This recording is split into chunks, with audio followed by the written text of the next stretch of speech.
Remember that railway line in Poland that was hit with some sabotage? We were talking about this yesterday. Turns out Ukrainians did it, but that's not the whole story. And if you don't understand the rest of the story, you get it completely wrong.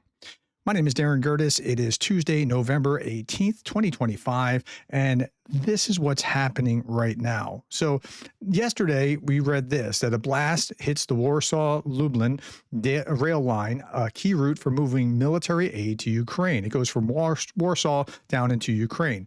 Poland Prime Minister calls it unprecedented sabotage, and the Russians were blamed yesterday. Okay.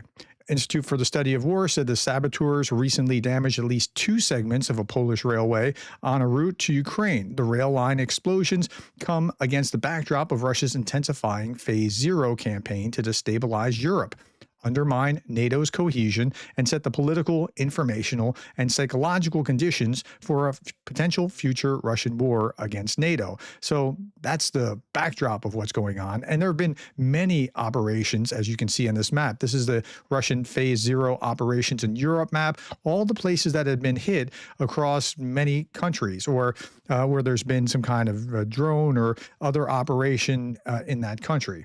Okay. So Poland suspects Russian sabotage. We saw that come out initially. Polish railway line used to transport military goods to aid Ukraine. Tusk calls it unprecedented act of sabotage. The most important information, they said, is that we have identified the people responsible for the acts of sabotage, Tusk said.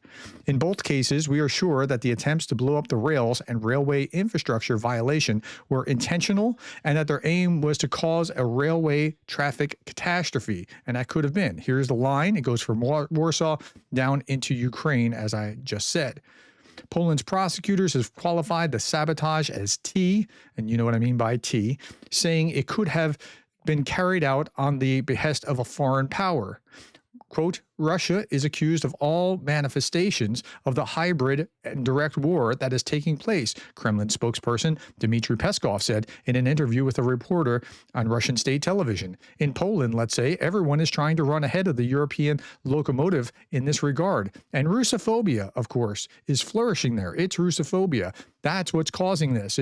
They're accusing us because they're Russophobes. Okay, we'll explain what happened in just a moment. Last month, Polish authorities arrested 8 people suspected of spying or planning attacks on behalf of Russia. 8 people last month. And then we see this, and the Russians are saying it's just Russophobia. Well, it turns out there's more to the story here. There's Ukrainians involved in this process, and this is pretty significant. Donald Tusk says 2 Ukrainian nationals carried out the railway sabotage. But there's even more to that story. According to the Polish Prime Minister, the suspects fled to Belarus right after the attack, the same way that they had entered Poland earlier. The identified individuals are 2 Ukrainian citizens who have long, listen to this, cooperated with and acted in the interest of Russian intelligence services. Okay, so that's the fuller story. It's not just Ukrainians doing this, it's some Ukrainian nationals that were working as agents of Russia on doing this. That changes the picture radically.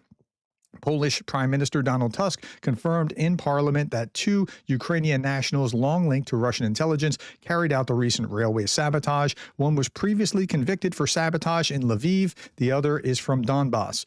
Both were living in Belarus and entered Poland this fall. C4 explosives were used in at least one of the successful attacks. Okay, so now you understand some bigger picture. And Russia is not only using these Ukrainians in order to do it, but then they're trying to blame Ukraine for having done this as if the Ukrainian government was behind it, when it was really the Russian government behind it all along. And then here in Reuters, Kremlin accuses Poland of Russophobia after Warsaw blames rail sabotage on Russia. So was it Ukrainian nationalists doing it, or nationals, people from Ukraine doing it? Yes, but they were doing it on behalf of Russia. So if you just went with my thumbnail and description, you would have been falling into the same exact trap. And I did this on purpose, not for clickbait, but to illustrate this is what Russia does. Okay.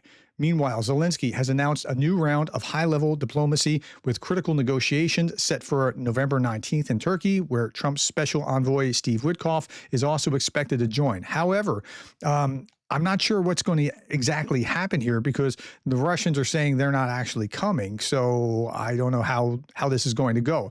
It's not diplomacy for a ceasefire. It's diplomacy for a prisoner swap. And so that may be useful nonetheless. By the way, if you don't know who I am, my name is Darren Gerdes, just a professor trying to provide context in the war in Ukraine. Please hit subscribe if you want to be updated on everything that's going on daily. The Kremlin is once again trying to reach a direct deal with Washington. Putin's special envoy, Kirill Dmitriev, told Axios that during his visit to the U.S. on October 24 to 26, he discussed a possible prisoner exchange with American officials. Dmitriev met with U.S. Special Representative Steve Witkoff and several other members of Trump's team. The talks were described as constructive, but no agreements were reached. Now, this is the rub. This is what it's all about here, this little passage. Okay, at least 8 U.S. citizens remain in Russian prisons. Okay, so that's what this is about. Sources told the Kremlin, told the outlet that the Kremlin sees a potential swap as a chance to show a gesture of goodwill and ease tensions with the Trump administration. So they're trying to use this as leverage to show, see, we're still in good graces. We're trying to work out deals, that sort of thing. They'll get to run a victory lap. Trump will get to run a victory lap. So that's more what this is all about. Meanwhile, Peskov says Russia won't be present at tomorrow's talks in Turkey between Zelensky and U.S. envoy Steve Witkoff. So it's only between the U.S. and Zelensky, apparently. He admitted that the contacts are happening without them and added, we'll wait to see what they talk about. So it's not going to be anything huge, I don't think, but you never know. Okay, meanwhile, Zelensky was also meeting with King Felipe of Spain. I'm grateful to Spain for its sincere support of Ukraine in our fight against Russia's aggression. We value all the assistance provided, and that assistance isn't nothing. Spain will contribute $1 billion to buy U.S. weapons for Ukraine under the PURL program. The funds will also be used to purchase generators to help Ukraine withstand Russian strikes on its energy grid this winter. Okay, now, while he was in Spain, Zelensky was meeting with defense companies who showcase systems for drone countermeasures, turrets, UAVs, long-range radars, munitions. While the tech looks solid, Ukraine's own defense industry now matches and in some areas surpasses such offerings. But it never hurts to have extra help. And this comes on the heels of this when he was meeting with Macron in France. Ukraine secured a 10-year deal with France for 100 Rafale fighter jets, plus air defense systems, bombs, and drones. And then the day before, he was in Greece. Greece and Ukraine will jointly produce advanced naval drones at Greek shipyards. The drones' upgraded versions of Ukraine's proven models will be built with Greek and Ukrainian tech, including optics, electronics, and potential munitions. Zelensky's had a banner week this week. Okay, yesterday I talked about how it takes 45 days to get things from one side of Europe to the other because of the holdups, and they're working on trying to fix the Schengen. Somebody told me how to pronounce that, and I'm trying to do that right. Schengen. Okay, at any rate, the way that they can move citizens around, they want to be able to move military vehicles around as well. But this is kind of depressing to see what the reality is. Europe has calculated how many days it would take to move troops to Russia's border. And I said it was 45 days yesterday, and that's still true. But here's why. The clock is ticking, says former U.S. Army Europe commander Ben Hodges, and decisions must be made before any attack begins. If Russia strikes countries along its border, transporting troops and equipment from major Western ports, it could take up to 45 days. Brussels wants to cut this to 3 to 5 days, but for now that goal is more fantasy than reality. Well, why?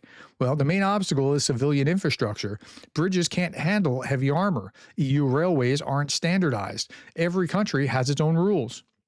And then it's the legendary European bureaucracy. Paperwork for a single convoy can change from border to border, and NATO still requires paper documents due to cyber attack risks. Okay, so the alliance estimates that in a major war, it would need to move around 200,000 troops, 1,500 tanks, 2,500 armored vehicles from the U.S. and Canada and the U.K. 200,000 troops, that's it? Like Russia has, if you include reservists, upwards of 2 million.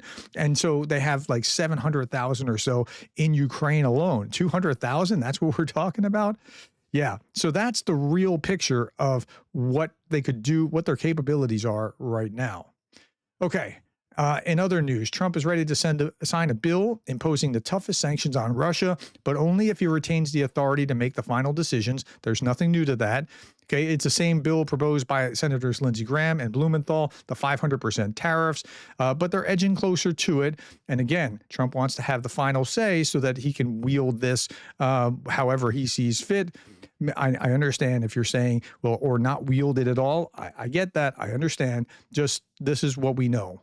Okay, estimated 50,000 people came out in Bratislava last night to protest, that's in Slovakia, to protest Putin's sycophant Slovak prime minister and his dragging Slovakia back into the Russian world in exchange for personal enrichment.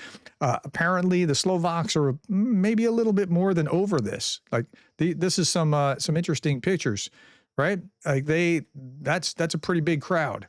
Okay. Last story. Right now, this is going on the floor of Congress here. They're talking about releasing the Epstein files. Let's listen to it for just a moment. This is live as I'm speaking. As we question Michael Cohen, it was Democrats who shut down the government, resulting in the delay of swearing in of members. As we vote to pass this legislation, and it will pass, it is impossible, however, to avoid problems with its politicization. Okay, so they're talking about it right now. Here's what we know about this as we speak. House to vote on Epstein files release as Trump is set to host Saudi Crown. Epstein vote. The House is gearing up to consider a bipartisan bill during its 2 p.m. Eastern Standard Time vote series to compel the DOJ, the Department of Justice, to release all of its case files tied to the convicted sex offender Jeffrey Epstein. In a news conference today, GOP representatives Thomas Massie and Marjorie Taylor Greene urged the House to advance the legislation as Epstein abuse survivors shared their stories. Now, what happened here was really interesting because they forced it onto the floor by having enough signatures to force it onto the floor. That's the same process that we were talking about last year about potentially forcing something onto the floor for Ukraine support. Okay, it's going around the Speaker of the House. And why is the Speaker of the House even needing to do this? Trump could release it if he wanted to release it, but he doesn't seem to want to release it. So we're looking to see if there's going to be a supermajority that can override Trump if he decided to veto it for one reason or another. Trump expressed support. Well, kind of. If the measure passes, it will still face an uncertain future in the Senate. President Donald Trump said yesterday he would sign a bill to release the files after reversing course and encouraging House Republicans to vote in favor of it. Okay, that was a lot to take in. So I'm going to leave you with this. That is an expert wife tip. Okay, I just listen to what she has to say. It's genius. Expert wife tip. If your husband ever makes you mad or just gets on your nerves, pour a little oil under his truck. Are you kidding? This will keep him busy for hours as he tries to figure out where the leak is coming from. Like and follow for more expert wife tips. How about that? All right, my friends, that's all that I have for you right now. Again, they're still on the floor. Here they are. To shield rich pedophiles from justice. If you can't stand up for these survivors, how can anyone trust you to stand up for them? All right, there we are. So we'll see how the vote goes. My guess is it's going to pass and probably pass with a pretty wide margin. That's my guess. I could be totally wrong, but I think it'll pass. All right. Thank you for your time, the likes, the shares, and the subscribes. And thank you for being the kind of person who cares about Ukraine.